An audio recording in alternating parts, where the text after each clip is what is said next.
Hello friend, welcome to Stories by Tocci. We bring you interesting folk tales. Please don't forget to hit the like button, please share, and don't forget to subscribe to my YouTube channel. Thank you for doing so. Now let's get into the story. The curtains in the Hensley mansion never swayed without permission. Everything from the air conditioning vents to the shine on the imported marble floors obeyed an invisible rhythm set by a man who believed control was the first cousin of survival. Lawrence Hensley, the reclusive billionaire of Oriole City, lived as though life were a spreadsheet, neat, precise, and heavily guarded. But even in this fortress of order, there existed a girl whose life was frozen in time, like a paused scene no one dared to resume. June, his 12-year-old daughter, hadn't walked since the night the world spun out of control, and her mother's scream became the last lullaby she heard before waking up to metal rods in her back. She was quiet now, too quiet, like a music box with a broken key, her emotions tucked into the folds of a floral dress she had long outgrown. No one spoke about that night anymore. The accident was a shadow Lawrence treated like an uninvited ghost, one he refused to look in the eye, let alone confront. June was now a painting on the wall of his regret, a reminder that wealth had its limits and grief wore expensive shoes too. The house was full of staff, but empty of warmth. Therapists came and went, each scribbling promises of mobility in notebooks that always remained on the shelf. Tutors filled her with arithmetic, but none taught her how to subtract sorrow from her spirit. And then came the new cleaner, Ezra. Ezra didn't walk into the mansion like the others. He entered like he'd been there in another life, like the walls recognized him, but couldn't remember from where. His uniform was loose at the collar, his sneakers frayed at the toes, but his eyes held something the others lacked, a kind of gentleness that looked people in the soul, and not just at them. Nobody paid him much mind. To Lawrence, he was another forgettable name on a payroll managed by someone else, but to June he was a glitch in the matrix of her structured monotony.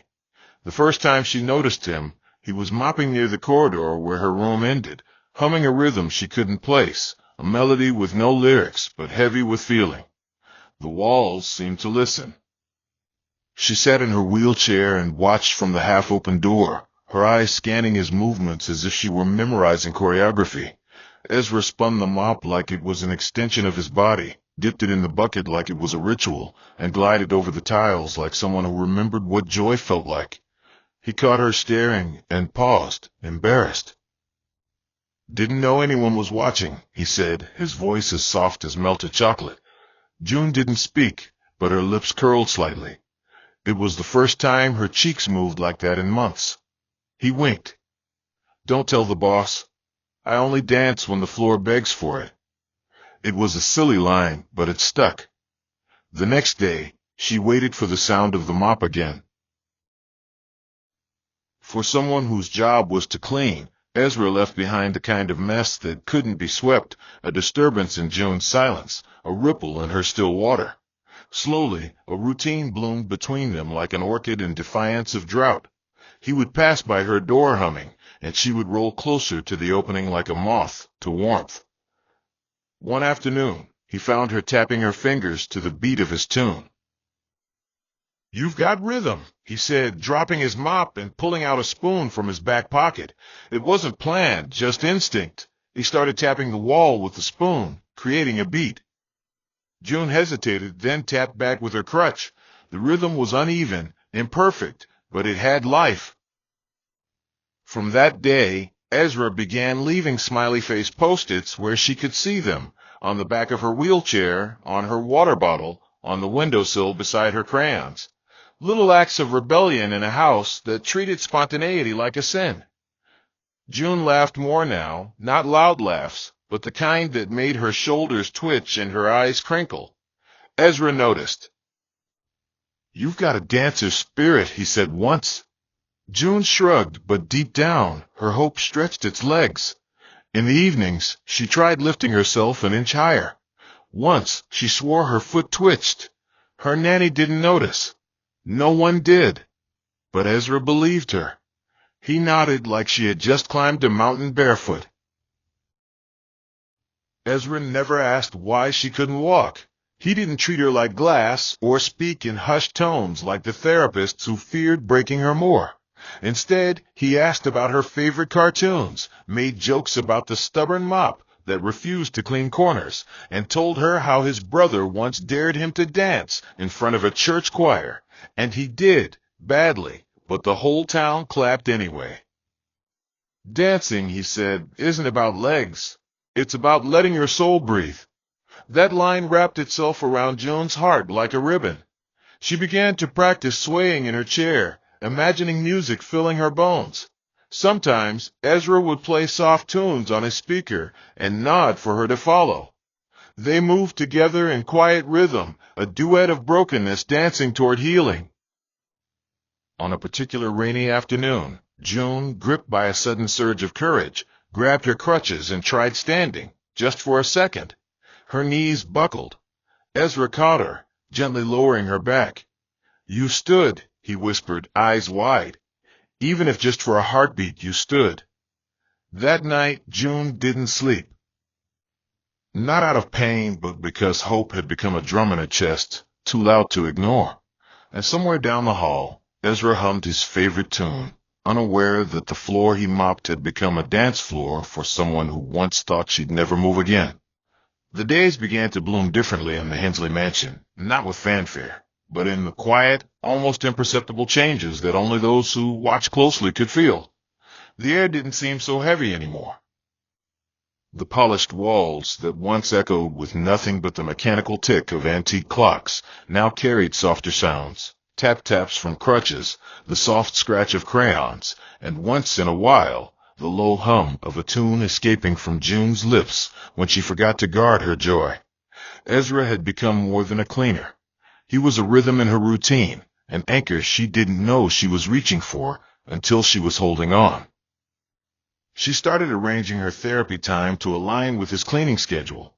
He never stayed long, but the few minutes he spent in her doorway, waving or tossing a wink, became the highlight of her day. When her crutches slipped, he was there, not as a rescuer, but as a partner helping her back into rhythm. No one questioned their growing bond.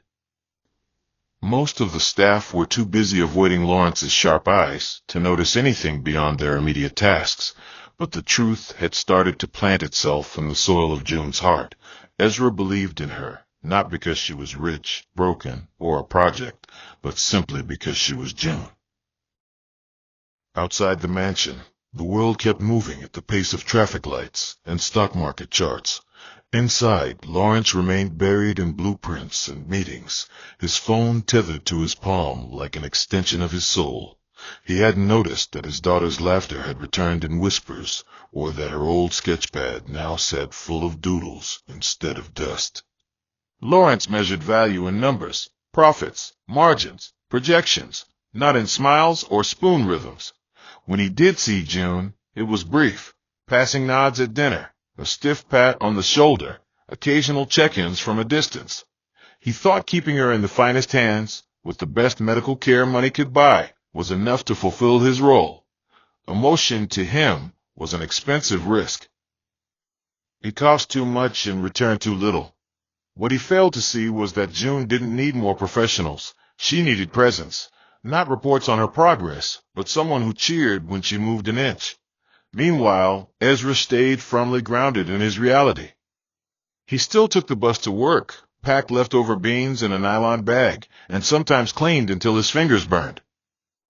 But every time he looked at June and saw her eyes light up, it made the calluses on his palms feel like trophies. In a world where he had nothing, June gave him something priceless, a reason to believe that broken things still sang. The shift in June's spirit didn't go unnoticed by everyone. Miss Elena, her mute nanny, had worked in silence for nearly a decade, but saw things others missed. Though her voice had long been taken by a stroke, her eyes missed nothing. She had been there when June was carried back from the hospital, lifeless and hollow, and she had watched the girl's fire dim year after year like a candle forgotten in a corner. But now, something had changed. June was coloring again. Not just flowers and skies, but people. Herself, Ezra, even a sketch of her standing unaided. Elena didn't speak, but one afternoon she left a single smiley sticker on Ezra's mop handle. A quiet thank you. Ezra smiled, nodded, and returned to work with new vigor. June, emboldened by the progress she was making in secret, began trying little steps on her own after dark. When the mansion quieted and the lights dimmed, she would stand by the edge of her bed, bracing her hands against the wall, and sway. Sometimes she would fall. Once she bruised her hip. But still she tried again. She started counting her steps the way children count stars, hopeful, wide-eyed, not entirely sure of the number, but convinced it mattered.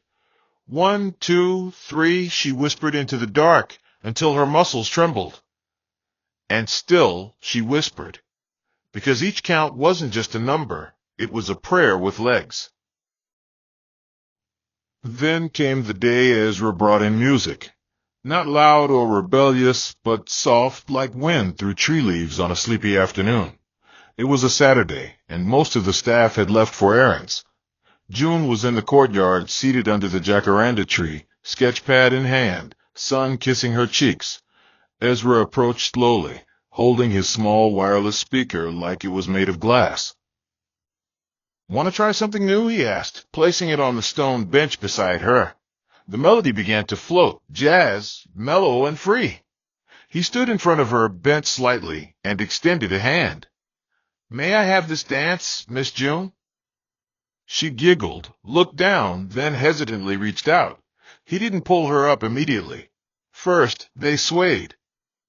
Her upper body mimicked his movements, her crutches resting beside her. He spun slowly. She followed with her arms. Then, as if the earth tilted in her favor, she placed one foot down, then the other. Ezra stepped back, but not far. She leaned on him. Her legs wobbled. For a breathless moment, they held. Then she stood just for a second, and when she realized she wasn't falling, she laughed. Not a giggle this time. A full, bubbling, head-thrown-back laugh that rang through the trees. Ezra clapped like a child seeing fireworks. June clutched his hands. They didn't dance that long, but they danced enough. Enough to change the story. Enough to believe. The courtyard, once a place for silent stares and nurse wheels, had just become a ballroom. And Lawrence? He wasn't there. Not yet. Not now. But the moment was coming, like thunder on the edge of a distant sky, waiting to roll through with questions no spreadsheet could answer. The clouds over Oriole City that Monday morning matched Lawrence Hensley's mood, gray, brooding, and unbothered by the sun's effort to break through. He sat alone in his office, a glass wall behind him framing the sweeping view of a city he once believed he controlled with the flick of a pen. But control was slippery now. The merger deal he'd worked on for 11 months had just unraveled in one phone call, and the headache that had throbbed behind his temples for 3 days now pounded like a ritual drum. He rubbed his temples and stared at a framed photo on his desk, June as a baby, giggling in her mother's arms. That photo had dust on it. Everything emotional in his life had gathered dust. These days, he didn't attend meetings in person unless it was critical. He preferred silence, email threads, and controlled environments. The mansion, despite its opulence, had turned into a glass cage, beautiful on the outside, hollow within. His daughter was growing up without his voice in her ear. He saw her only in glimpses, her back turned at dinner, her wheelchair positioned toward the garden, her face tucked behind sketchpads. He noticed she was sketching more lately, but he hadn't asked what. Questions were dangerous things. They carried the risk of answers you weren't ready to receive. So he focused on what he knew, deals, digits, dividends, and let the rest unravel quietly behind velvet curtains. In another wing of the house, June stared at the long hallway mirror with quiet defiance. It wasn't the first time she tried to walk alone, but it was the first time she did it out of joy, not frustration. The courtyard dance had lit a fire under her bones. There was something about standing that no therapy session had ever prepared her for, not just the strain, but the freedom. The moment you realize your body still remembers what your mind was told to forget, it hits you like sunlight breaking through a locked window. She took 2 steps, then sat quickly as her knees shook, panting but smiling. Her legs weren't strong yet, but they were stirring. That was enough. Miss Elena helped her put on socks, and as June rolled toward her room, she spotted another note under her pillow, a smiley face with 3 dots beside it. Ezra's way of saying, "to be continued." June held it close.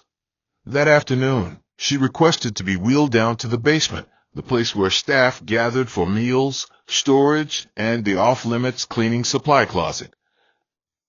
Ezra had mentioned it once, calling it the only room in this castle that breathes like a human. The air there wasn't perfumed. The tiles weren't waxed. It was messy, ordinary, and honest. She wanted to see where he danced when no one watched. Ezra was surprised when she arrived, but welcomed her with a grin that didn't need permission. They played music from his old phone, and she practiced standing against a stack of detergent boxes. He timed her on a stopwatch. 5 seconds today. Tomorrow we aim for 10, he said, clapping gently like she was royalty. In that basement, June wasn't a patient. She wasn't a billionaire's daughter. She was just a girl who loved music and a man who refused to let sorrow finish its song too early. But not every change grows in secret forever. Things have a way of unraveling when they bloom too boldly. And one Friday evening, a voice slithered where it didn't belong.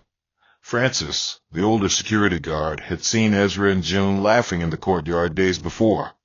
He didn't think much of it at first, but gossip is a fire that feeds on flickers.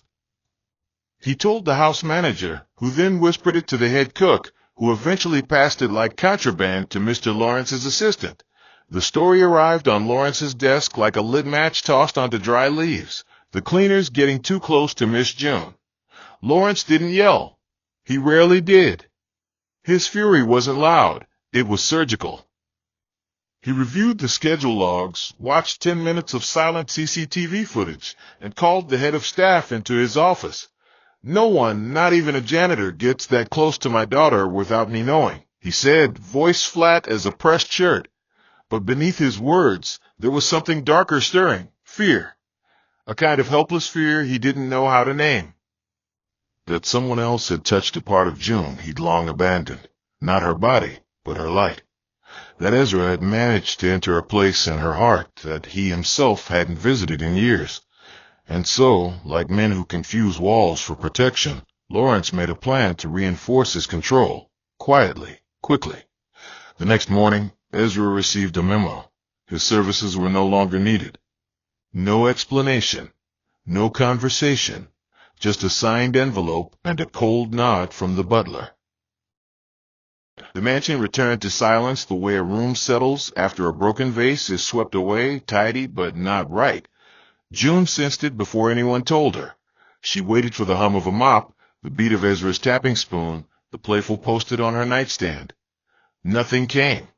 She asked Miss Elena with her eyes, and the woman's silence was answer enough.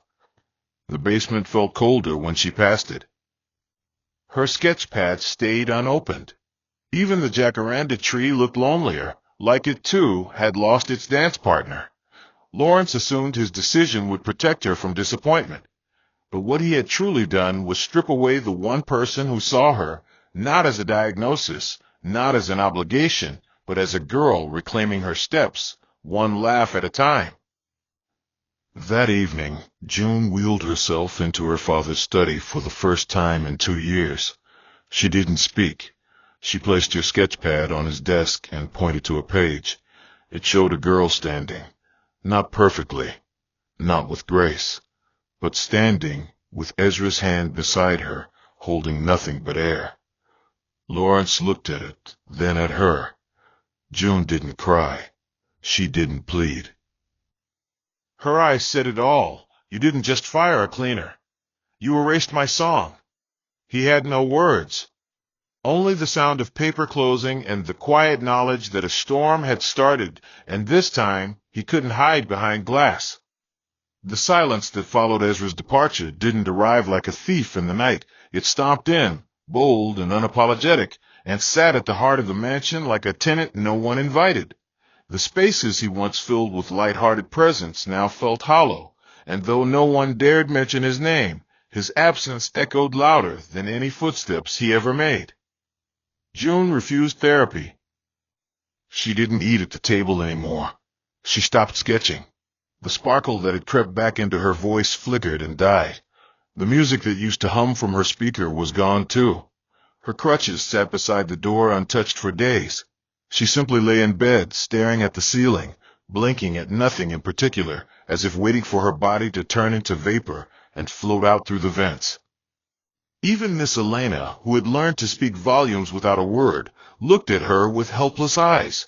She tried coaxing June with her favorite tea, played the old cartoons she used to giggle at, but the girl remained folded into herself like a forgotten bedsheet. The staff walked past her room on tiptoes, afraid to disturb the heaviness nesting inside. Lawrence noticed the change, but his reaction was mechanical. He increased her medical appointments, paid extra for a dance therapist from out of town, and had a new piano delivered. But the instruments meant nothing when the musician's will was broken, and June's will, once fragile but brave, had curled into itself like paper scorched by a flame it couldn't escape. Lawrence, for the first time in years, felt something uncomfortably close to shame.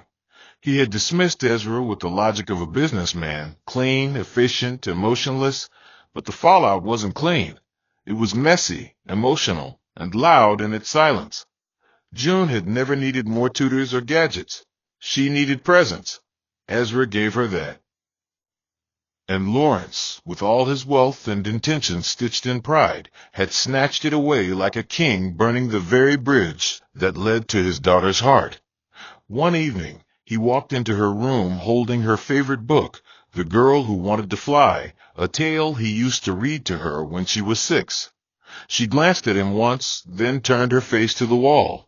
He opened the book anyway, his voice rusted from disuse. He stumbled over the first lines. There once was a girl who lived in a box with wings no one believed in. His voice trembled, but he read on. After the 3rd page, he paused, looked up, and asked softly, "Do you want me to stop?"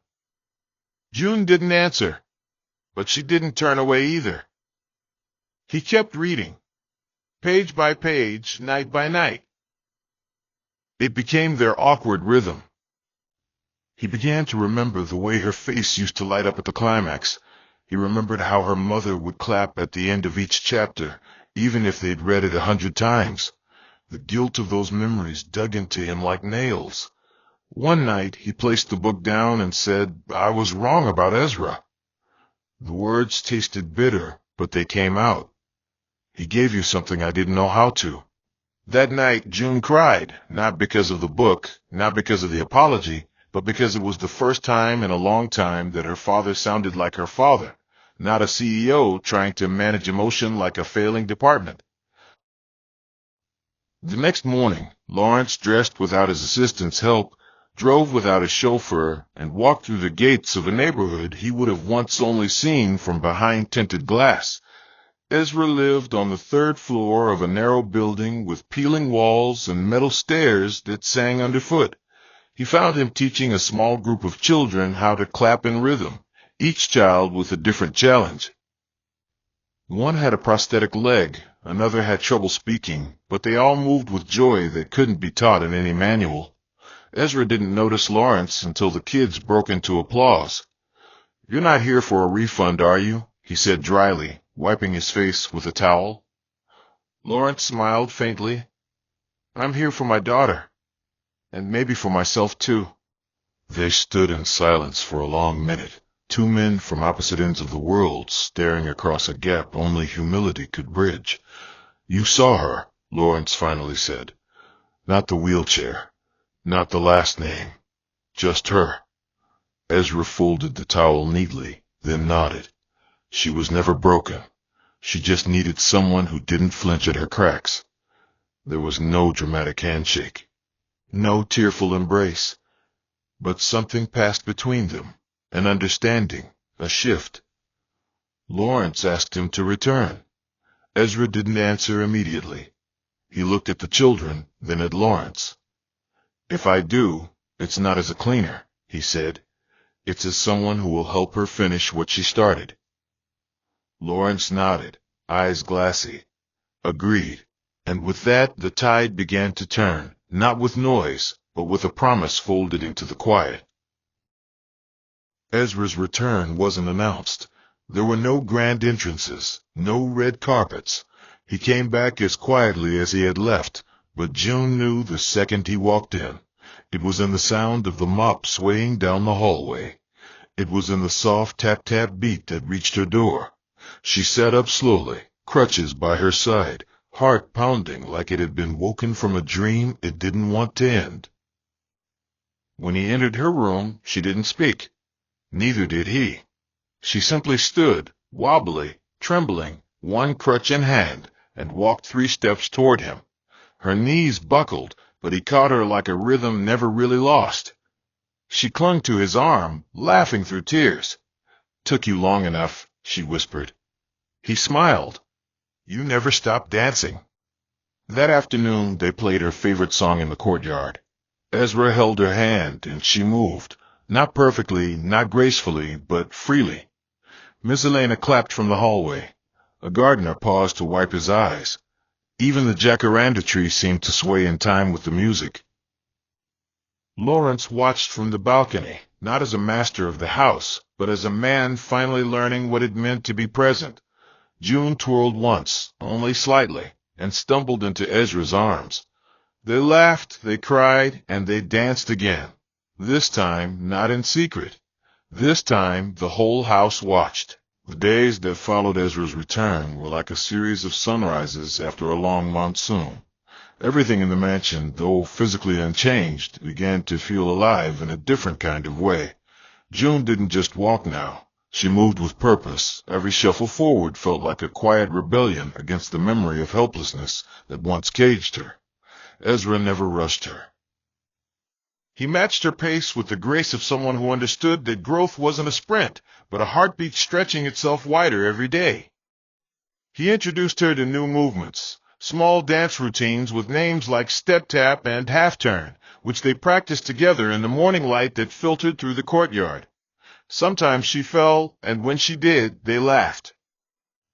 Sometimes she stood longer than she thought possible, and when that happened, she cried. The courtyard, once a sterile patio dressed in flowers too neatly trimmed, now pulsed with laughter, music, and dreams with legs. The other staff began pausing during breaks to watch. Even the grumpy chef who once complained about crumbs in the kitchen leaned out of the window to smile. June was becoming something bigger than the girl in the wheelchair. She was becoming proof that even the most silent soil could bloom if watered with belief. Lawrence, who had spent most of his fatherhood from behind a frosted glass door, found himself watching from closer and closer distances. At first, he'd simply observe from the upstairs balcony, his coffee turning cold in his hand. Then he started sitting in the garden longer than usual, pretending to be on work calls, while secretly watching the courtyard dance sessions. One afternoon, June caught him staring. She didn't look away. Instead, she raised one hand high like a ballerina and offered him a curtsy so clumsy and perfect that he couldn't help but smile back. That moment cracked something open in him, a realization that no amount of power, prestige, or protocol could ever give him what Ezra had helped restore in June, her joy. And so, Lawrence did something he had never done. He asked to join them. He didn't ask like a father trying to assert authority. He asked like a man who knew he was late, but wanted to learn the rhythm anyway. Ezra simply nodded, handing him a mop stick. "Your first lesson," he said with a sly grin, "is how not to step on your own ego." The joke broke the ice. June laughed till her side hurt. Lawrence stood awkwardly at first, unsure where to put his hands, unsure how to sway. But his daughter's giggles guided him. In that moment, they weren't a billionaire and his fragile child. They were just 3 people chasing music in the wind.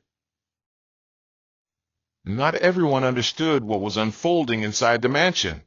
People in town whispered. Drivers at the estate gate gossiped. Why is the big man's daughter dancing with a cleaner? one gardener murmured to another. Some said Ezra must have cast a spell.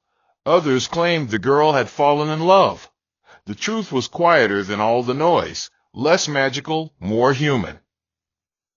What bound June and Ezra wasn't romance or rebellion, it was connection, a soul-level recognition between two people who had been broken in different ways and had dared to believe they could still be whole. Ezra was careful, always respectful, always distant enough to protect her dignity and his own. But there were moments so fragile they barely dared to breathe, when their eyes met and something soft passed between them. Not longing, not desire, but gratitude. Ezra had become the mirror June didn't know she needed, one that didn't reflect the wheels of her chair or the trauma in her spine, but the fire in her chest. Lawrence saw it, too. At first, he feared it. Then he respected it. And finally, he protected it. He began to speak with Ezra more often, not just as an employer, but as a man seeking understanding. He even asked Ezra, gently and without pride, what he would do differently if June were his child. Ezra's answer was quiet. I'd never let her forget she matters. That line etched itself into Lawrence's conscience, becoming a mantra he repeated to himself on nights when guilt tried to dance louder than hope.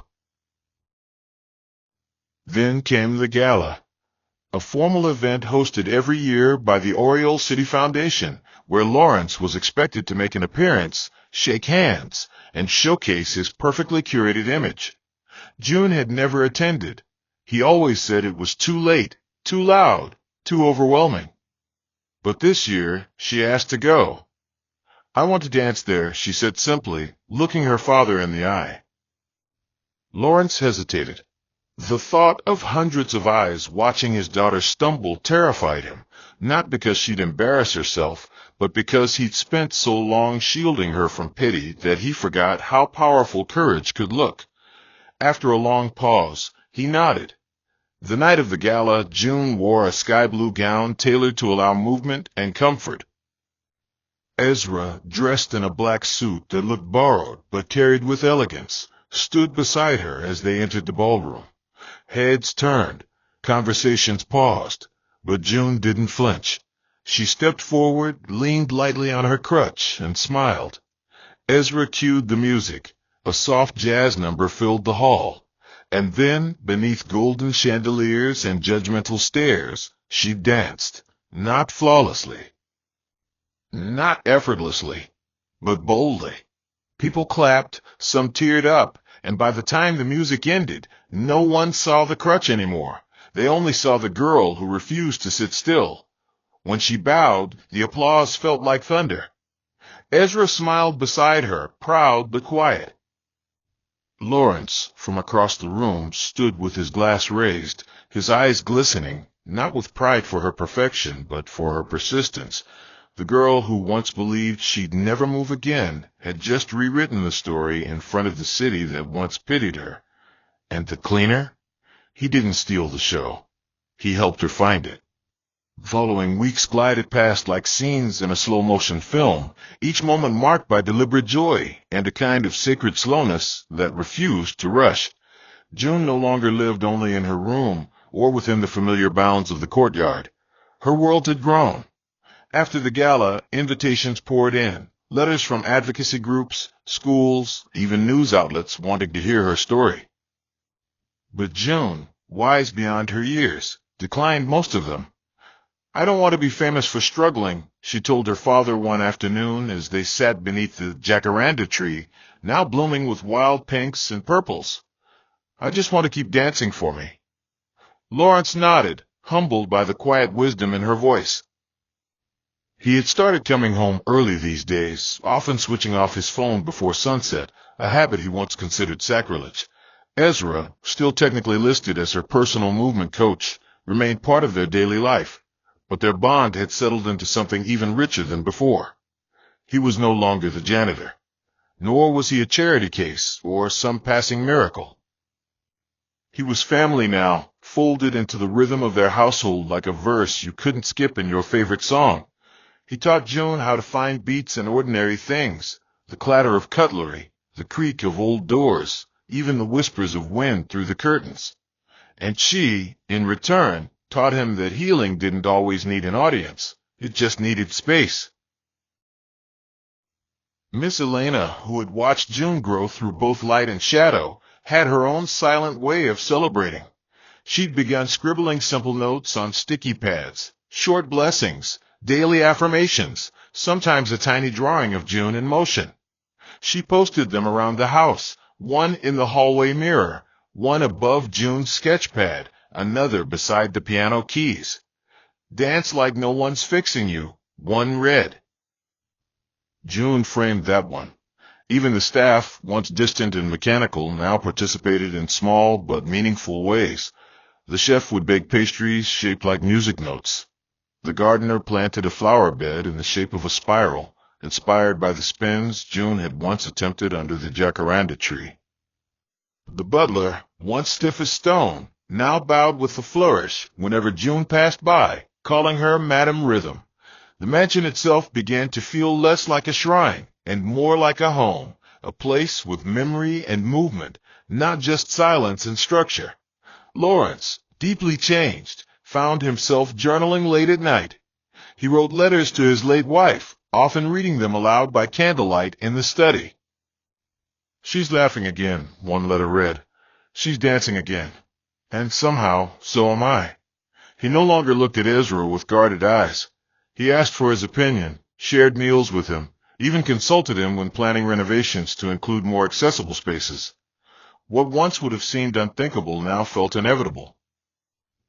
The walls that once divided them, class, grief, misunderstanding, had quietly crumbled, brick by brick, replaced with something gentler, understanding.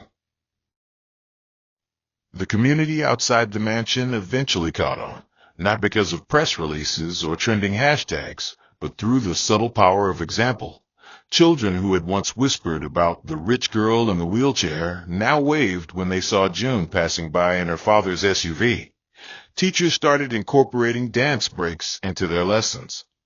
A local clinic started a small movement therapy group for injured children. One afternoon, Ezra took June to that clinic.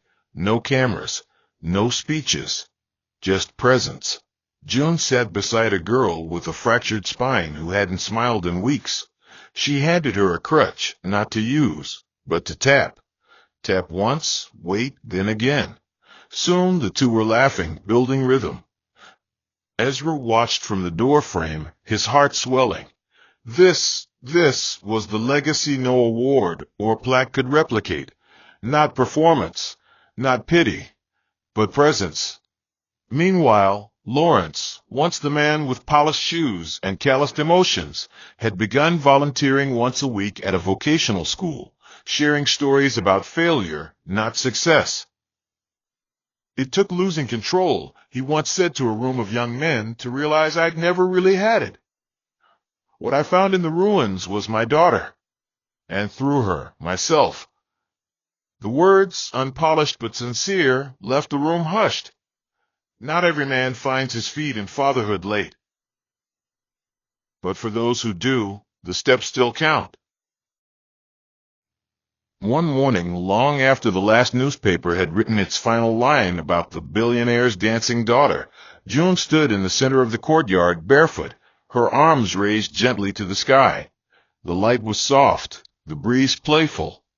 Ezra played a slow tune from his phone, something string-heavy and soulful. Lawrence watched from the patio, sipping tea, while Miss Elena sat with a camera in her lap, not filming but simply holding space. June turned slowly, carefully, and then broke into a full spin. No crutch, no support, just her and gravity deciding to cooperate for once. She stumbled at the end, laughing, and fell into Ezra's arms. "You did it," he whispered, smiling into her hair. "No," she replied, her voice light. "We did it."